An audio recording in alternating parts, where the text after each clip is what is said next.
où il y avait les prostituées avant, dans la ville d'Avignon, si tu veux. Elles ne supportaient pas les prostituées et elles leur lançaient dessus ces gros pétards. On appelle ça les pétards mammouths quand on est enfant, là, pour les faire fuir, si tu veux. Jusqu'à ce que ces dames lui disent, écoute, nous on a besoin de travailler aussi, si tu veux.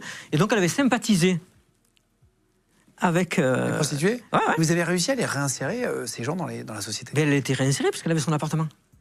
Elle était dehors, elle. Mais elle continuait de jeter des pétards? Ouais, bon, elle emmerdait juste les clients qui passaient, si tu veux. Putain. Donc, si tu veux, ces troubles lui permettaient de vivre dehors avec un accompagnement. Et tu vas la recroiser quelques années plus tard? Je la recroise, ouais. Dans un grand magasin. Elle me passe à côté, elle ne me regarde pas. Elle était accompagnée? Elle était accompagnée avec une petite fille, et j'y suis après, c'était sa petite fille. Parce qu'elle était maman, si tu veux. Et là, c'était sa petite fille, en fait.